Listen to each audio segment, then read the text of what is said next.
is Dr. Beverly Yuen Thompson, and I'm an associate professor of sociology at Siena College. I got my PhD in sociology from the New School for Social Research, as it was called at the time, in New York City. To describe my research, I'm a sociologist, and I use ethnographic or qualitative research methods, which means being in the field, observing people, interviewing people, using my camera in the field to take lots of pictures of people behaving as they do in their natural environment, in their subcultures, in their institutions. As a qualitative researcher, that means I really talk to the people that are related to the subject matter that I research. So a lot of my research focuses on subcultures, especially kind of deviant subcultures that are stigmatized in some way, and these really fit with the class I teach on deviant behavior. So you're enrolled in my Sociology of Pop Culture course, and I wanted to just, mention briefly how sociologists might look at pop culture.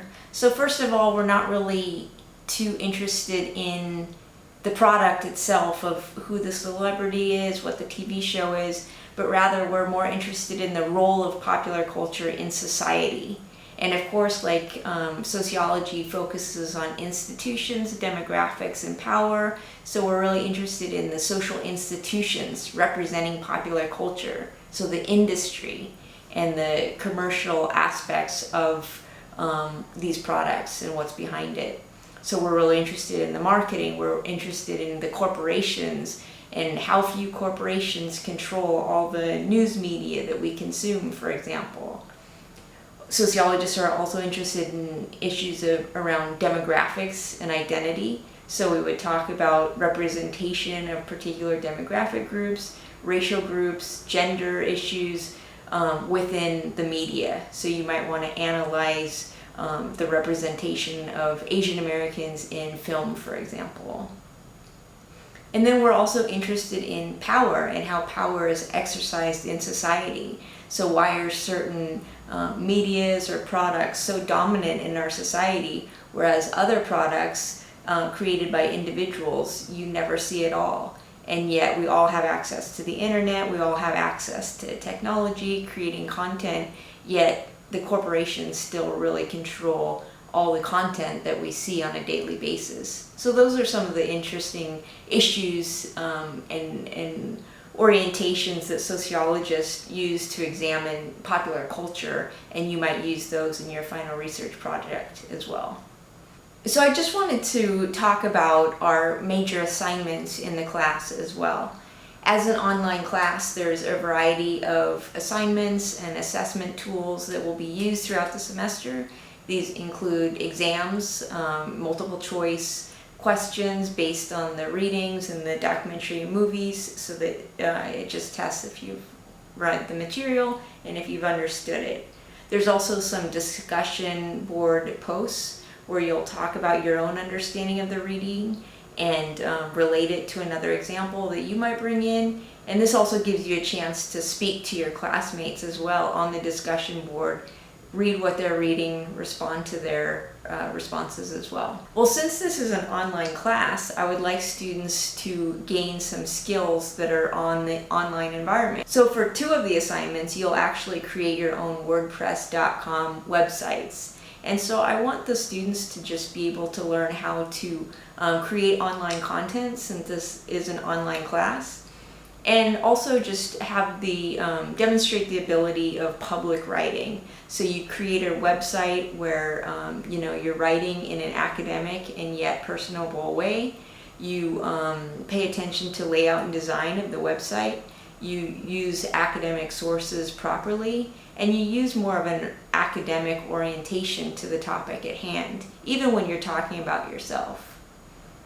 So the 2 main WordPress assignments, the first one is the Sociological Autobiography.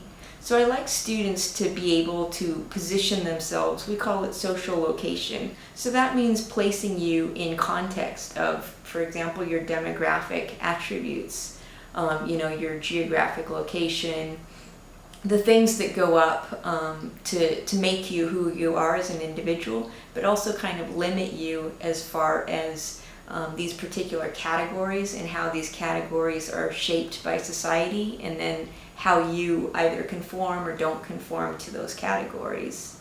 And also it's important for us to just understand ourselves as they relate to demographic categories, and how large or small, or what are the sociological issues related to that category, so that we can understand our own selves, our own lives, and our lives within society a lot more. So in the sociological autobiography, I ask students to really locate themselves. First of all, where did you grow up? Did you grow up in a small town in upstate New York? And if so, how is that different than if you were raised in any other part of the United States, or even in a different country? How does that contribute to what you've learned and what you know? What is your gender? Are you male, female, genderqueer, trans? How does that make you who you are, and kind of limit your options in society as far as choosing things that are appropriate for that category? So I ask students to use a lot of statistics in their sociological autobiography. If you're Irish American, what percentage of Americans are Irish American? If you were raised in a rural environment, what percentage of Americans are raised in a rural environment? If you're an immigrant or a child of immigrants, what percentage of our society is within that category, and so on. So this assignment invites you to really place yourself in a sociological context, apply sociological theories to your own life, and also be able to write about it in a very personable but academic tone, use academic sources, and then finally make sure that the layout of the website looks good with embedded videos, embedded pictures, hyperlinks, and so on, since it is a website and not a research paper. The final assignment in our online course is also a WordPress website, and this one is based on the concluding research, where you take all the sociological concepts and materials that we've studied all semester and you apply them to your own case in point. So you might choose an example of the topics that we've covered all semester and find some other academic literature, journal articles, books, and so on this topic, and then design a website just like your sociological autobiography at the beginning of the semester. Now this is your second WordPress blog post, and so you should have the hang of how to organize the website, insert the hyperlinks, insert the pictures and video, make it really look professionally done.